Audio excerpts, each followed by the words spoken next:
Assalamualaikum warahmatullahi wabarakatuh. Perkenalkan, saya Siti Aisyah, NIM 12306193102 dari kelas BKI 3C. Saya akan menjelaskan tentang gerakan sosial. Sejarah perkembangan teori gerakan sosial antara kekuatan dan kelemahannya. Gerakan sosial yang terjadi dalam suatu masyarakat beragam versi, teori, dan pendekatan perspektif tidak muncul dengan sendirinya, melainkan dikonstruksi berdasarkan dinamika bentuk dan metode gerakan yang terjadi di masyarakat. Komunis intelektual studi terhadap gerakan sosial dengan berbagai perspektif yang kemudian diantaranya saling mempengaruhi satu dengan lain. Paradigma adalah suatu pendekatan yang digunakan oleh para ilmuwan untuk memahami sebuah pokok personal di bidang ilmu pengetahuan yang mereka geluti. Sebuah paradigma dalam dimensinya memiliki kekuatan dan kelemahan pada dirinya sendiri. Sebuah paradigma yang adekut pada masanya, kemudian pada kesempatan lain telah ditemukan berbagai kelemahannya. Paradigma yang lebih adekut ini dibangun berdasarkan temuan-temuan baru, konstruksi dan analisa yang berbeda berdasarkan data-data penelitian yang diperoleh peneliti gerakan sosial atas sebagai karakteristik fenomena gerakan masyarakat yang terus-menerus mengalami gejala perubahan tersendiri. Irama pergeseran paradigma di dalam cabang sosial gerakan sosial itu rumit karena setiap sumber perubahan memiliki arahan sendiri yang kurang lebih lepas dari yang lain. Akan tetapi, 3 tahap yang khas dapat diperhatikan. Setiap tahap punya tema-tema yang khas, terkadang di dalam ungkapan-ungkapan kuncinya, objek kritisnya, metodologi risetnya, dan orientasi. Orientasi nilai terhadap gerakan-gerakan masyarakat di bawah ini akan dikemukakan terhadap tahapan setiap paradigma. Studi gerakan sosial dalam periode perkembangan tertentu hingga pada lainnya periode paradigma baru. Studi gerakan sosial yang kemudian disebut gerakan sosial baru.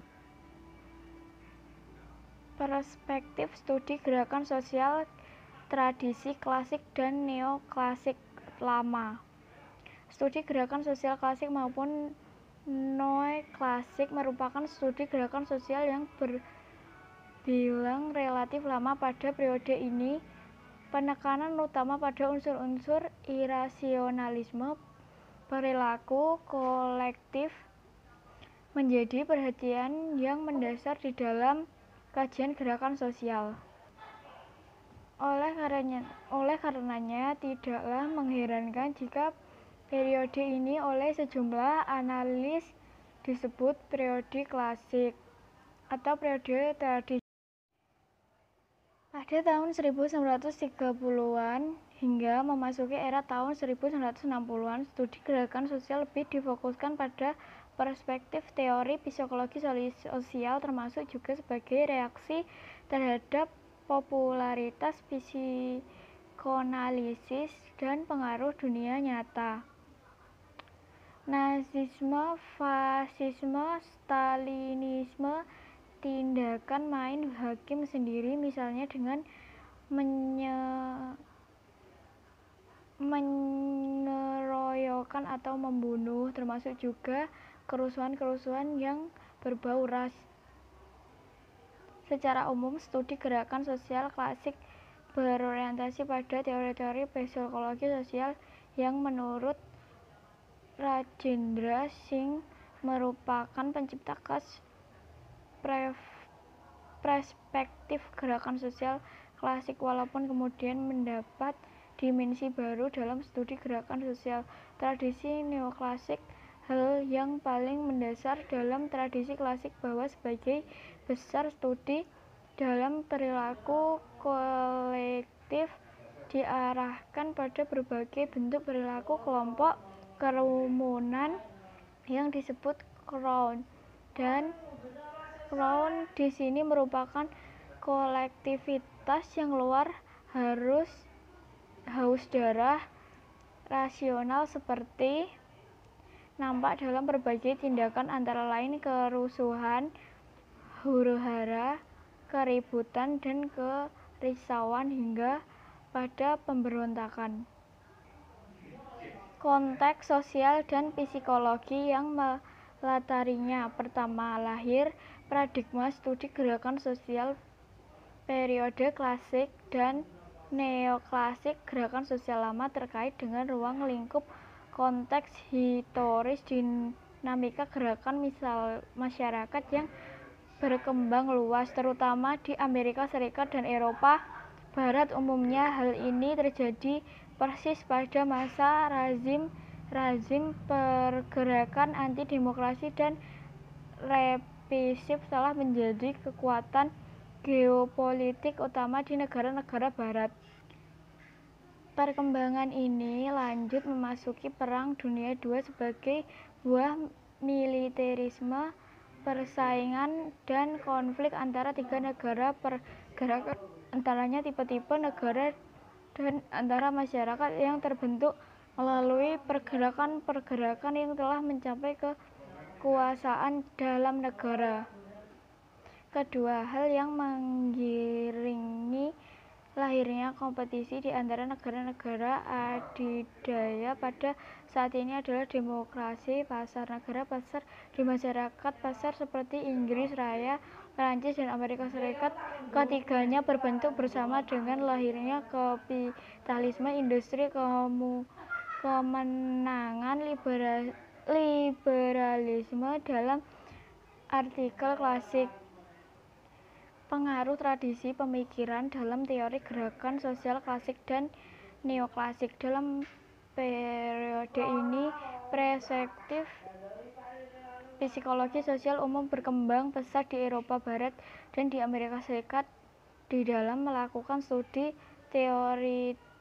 teoritisi ini mengawali asumsi yang negatif mengenai tingkah laku kerumunan, yaitu tingkah laku yang merujuk pada satu kolektivitas yang liar.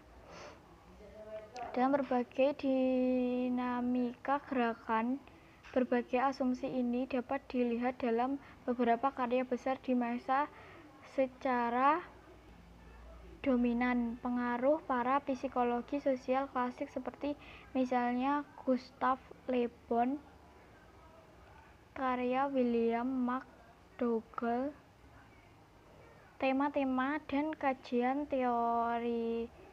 teoritis studi gerakan sosial klasik dan neoklasik.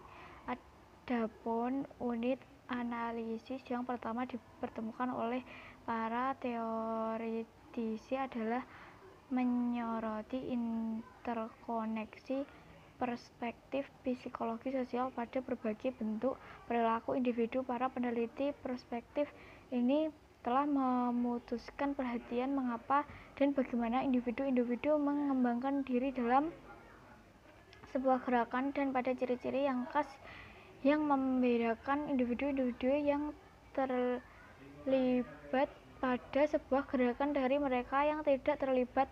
Kekuatan-kekuatan kultur menjadi real dan dapat dilihat secara empiris tak kala mereka dialih. Demikian juga persoalan yang menyangkut ideologi serta yang menjadi keyakinan para peserta terlibat dalam sebuah gerakan, yakni sistem kepercayaan yang dibangun adalah bersifat sekunder dan lebih merupakan sebuah elemen yang terdeterminasi ketimbang elemen penentu. Kekuatan dan kelemahan perspektif perspektif klasik dan non-klasik. Di bawah ini dipaparkan secara singkat kekuatan dan kelemahan perspektif studi gerakan sosial tradisi klasik dan non-klasik. Kekuatan perspektif. Paradigma klasik dan non-klasik mampu melihat persoalan mengapa dan bagaimana individu-individu mengembangkan diri dan sebagai gerakan dan pada ciri-ciri khas membedakan individu-individu.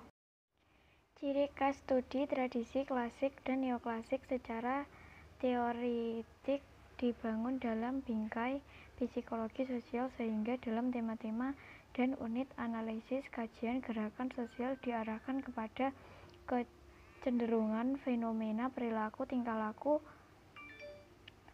Kelemahan perspektif ini secara substansial adalah menganalisa setiap perilaku individu yang terlibat dalam sebuah gerakan sebagai ciri-ciri perilaku yang sama yang hanya disebabkan oleh emosi dan kemarahan. Emosi dan kemarahan dipahami selalu berujung pada tindakan yang tidak stabil.